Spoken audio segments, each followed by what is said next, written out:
Hi friends, welcome back to Pramok vlogs. Mahashivratri రోజు కర్ణాటకలో ప్రతి ఇంట్లో బోలా శంకరునికి చేసే నైవేద్యం ఈ తంబిట్టు ఎలా తయారు చేసుకోవాలో చూద్దాం. ఫస్ట్ టైం మీరు మా ఛానల్ చూస్తున్నట్లయితే సబ్స్క్రైబ్ చేసి మమ్మల్ని సపోర్ట్ చేయండి. ముందుగా పాన్ పెట్టుకొని అందులోకి 1 కప్పు వరకు బియ్యం వేసుకోవాలి. ఇక్కడ నేను రెగ్యులర్ బియ్యమే తీసుకున్నానండి, కావాలంటే మీరు స్టోర్ బియ్యం అయినా యూజ్ చేసుకోవచ్చు. స్టవ్ ను మీడియం ఫ్లేమ్ లో పెట్టుకొని తిప్పుతూ లైట్ గోల్డెన్ బ్రౌన్ కలర్ వచ్చేంత వరకు వేయించుకోవాలి. బియ్యం ప్లేస్ లో మీరు బియ్యం పిండి కూడా యూజ్ చేసుకోవచ్చు. నాకు ఇక్కడ బియ్యం లైట్ గోల్డెన్ బ్రౌన్ కలర్ లోకి వచ్చాయి. ఇప్పుడు వీటిని ప్లేట్ లోకి ట్రాన్స్ఫర్ చేసుకొని పూర్తిగా చల్లారేంత వరకు పక్కన పెట్టుకుందాం. ఇప్పుడు అదే పాన్ లో 1 కప్పు వరకు పల్లీలను తీసుకొని లో టు మీడియం ఫ్లేమ్ కి అడ్జస్ట్ చేసుకుంటూ పల్లీలు బాగా వేగేంత వరకు వేయించుకోవాలి. ఇలా బాగా వేగాక ప్లేట్ లోకి ట్రాన్స్ఫర్ చేసుకొని చల్లారనివ్వాలి. అదే పాన్ లో 1/2 కప్పు తెల్ల నువ్వులు వేసుకొని చిటపటలాడేంత వరకు వేయించుకోవాలి.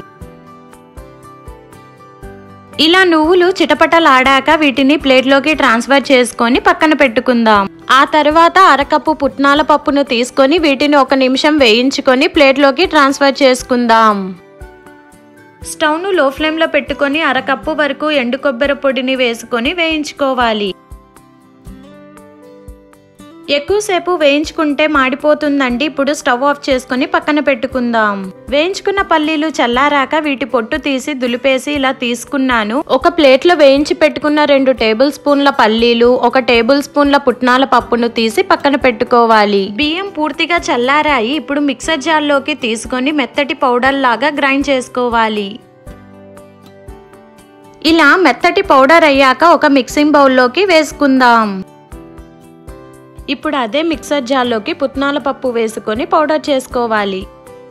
గ్రైండ్ చేసుకున్న ఈ పౌడర్ని కూడా మిక్సింగ్ బౌల్లోకి వేసుకోవాలి. అలాగే పల్లీలను కూడా మిక్సర్ జార్లోకి వేసుకొని కచాపచాగా గ్రైండ్ చేసుకుంటే ఇలా సరిపోతుంది. వీటిని కూడా మిక్సింగ్ బౌల్లోకి వేసుకుందాం.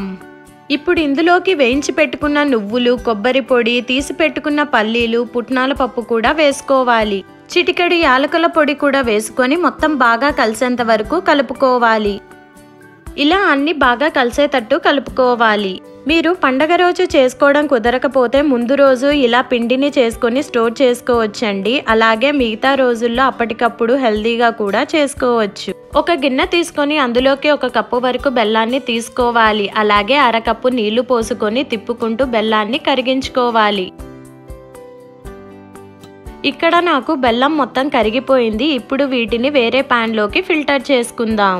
ఇలా ఫిల్టర్ చేసుకోవడం వల్ల బెల్లంలో ఉన్న రాళ్ళు, నలకలు పోతాయండి. ఫిల్టర్ చేసుకొని స్టవ్ మీద పెట్టుకొని 1 పొంగు వస్తే సరిపోతుంది. ఇక్కడ ఎటువంటి పాకం అవసరం లేదండి. ఇలా 1 పొంగు రాగానే స్టవ్ ఆఫ్ చేసుకోవాలి. ఇప్పుడు దీన్ని పిండిని తీసుకున్న మిక్సింగ్ బౌల్లోకి వేసుకోవాలి. గరిటతో పిండిని బాగా పాకంలోకి కలిసేలాగా కలుపుకోవాలి. లేదా పాకం గోరువెచ్చగా అయిన తర్వాత అయినా పిండిలో కలుపుకోవచ్చు. చేత్తో కలుపుకోవాలంటే కాస్త చల్లారాక ఫింగర్స్ మీద ఇలా కలుపుకుంటే సరిపోతుంది. కాస్త నెయ్యిని తీసుకొని 2 చేతులకు అప్లై చేసుకొని కొద్దిగా పిండిని తీసుకొని మీకు కావాల్సిన సైజులో ఇలా ఉండలు చేసుకొని ప్లేట్ లోకి పెట్టుకోవాలి. ఇలా మిగతావి కూడా చేసి పెట్టుకోవాలి. ఇవి వారం రోజులు స్టోర్ చేసుకోవచ్చండి. కర్ణాటకలో చాలా స్పెషల్ అండి మహాశివరాత్రి రోజు ఈ తంబిట్టు. మీరు ఈ శివరాత్రి రోజు ట్రై చేయండి. అలాగే ఎలా కుదిరిందో కూడా కామెంట్ చేయండి. మీ ఫ్యామిలీ అండ్ ఫ్రెండ్స్ కి షేర్ చేయండి. ఇలాంటి సింపుల్ అండ్ టేస్టీ రెసిపీస్ కోసం ప్రమోక్ వ్లాగ్స్ ఛానల్ ని సబ్స్క్రైబ్ చేసుకోవడం మర్చిపోకండి.